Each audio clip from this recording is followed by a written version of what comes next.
Hey guys, welcome back to another tutorial today. I just quickly wanted to go through a tutorial of how to use a French knitter or a hand loom or this little French knitting tool that you might have seen before. I'm using this currently in one of my crochet projects to make a long I-cord for a strap, and I just thought it'd be a fun thing to kind of show you guys how to use. This is what you get with the tool, and they come in different sizes. So I have the small size here with 4 pegs or a larger size with 6 pegs. So it comes with the tube here and also this little tool to pass the stitches, which is a needle on one end and a crochet hook on the other end. To use this, all that you're going to do is take whatever yarn you're using and pass it through the center of the tool.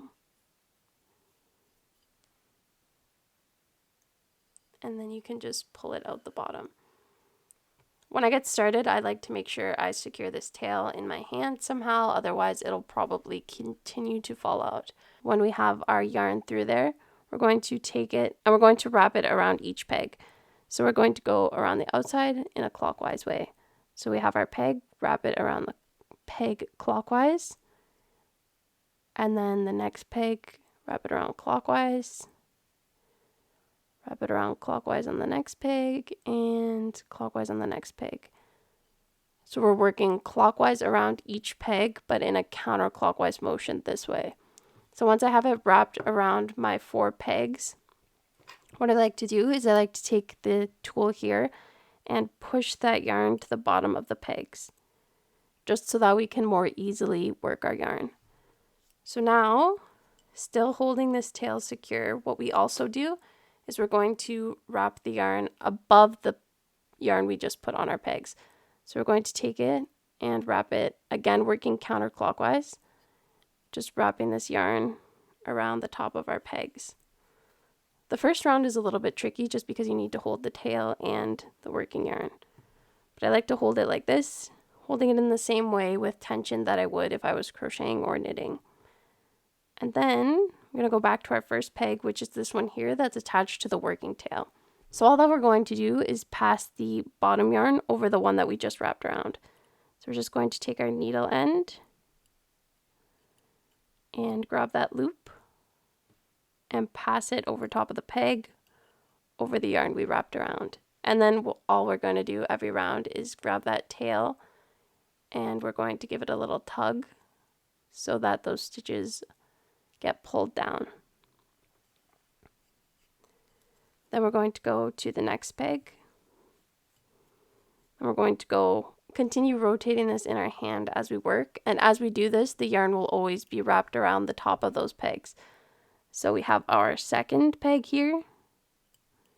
Going to grab that yarn from the bottom. And once again, just pass it over the yarn that we've wrapped around and tug the tail so everything's nice and tight. See, we continue to wrap our yarn as we turn. So going to the next peg, pull that bottom yarn over the top of the peg and give the tail a tug.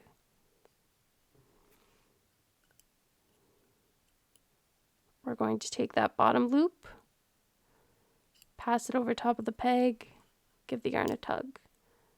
Turn,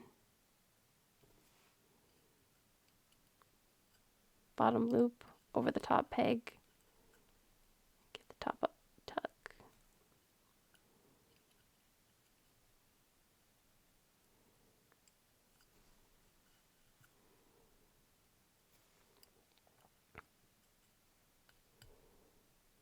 Take this bottom loop over the top, give that a tug, and continue turning this. Putting that bottom loop over the top loop, give it a tug. So as you continue working this, the I-cord is going to get longer and longer. And of course, as you get past the beginning, it does get a bit easier. I don't know if this is helpful, but this is what it looks like from the top, and this is what we're doing. We're wrapping this yarn around the outside, and we're just passing over top of that working yarn, and that's how that works. So this is the one I'm working on for the crochet purse tutorial, if that's how you got here. When you get to the end, we are going to need to cast off here. So to cast off, I like to start at the stitch next to the working stitch. So the working stitch is the one here that's attached to this working yarn. So what I'm going to do is I'm going to come to the peg next to that, and I'm going to grab this yarn off of this peg. So I'm going to take this yarn and fully remove it from this peg. And all that I'm going to do is place it on the peg to the right. So now we have 2 loops on this peg here. And this is going to work as it did before. We're just going to pass the bottom peg, we're just going to pass the bottom yarn over the top of the peg and that yarn there.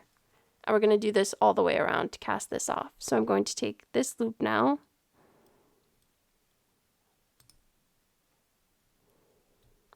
off of this peg completely, place it on the peg to the right,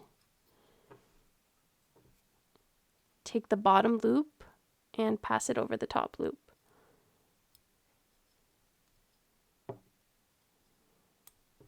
Okay, pull this down a little, take this peg, take this yarn off this peg, pass it off to the right, take the bottom loop and pull it over the top loop.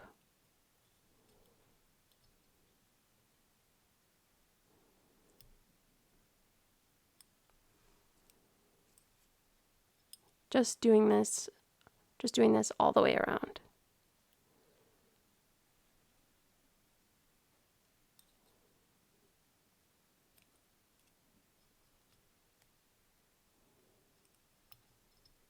I'm on my final peg here.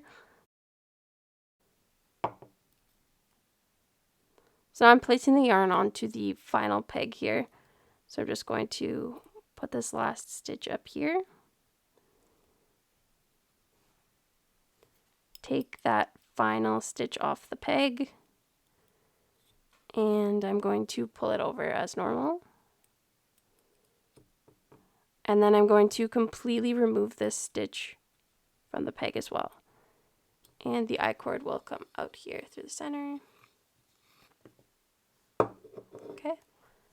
Now I'm going to turn my tool here, use the crochet hook end, just insert it through that last loop, and scoop this yarn through to fasten off.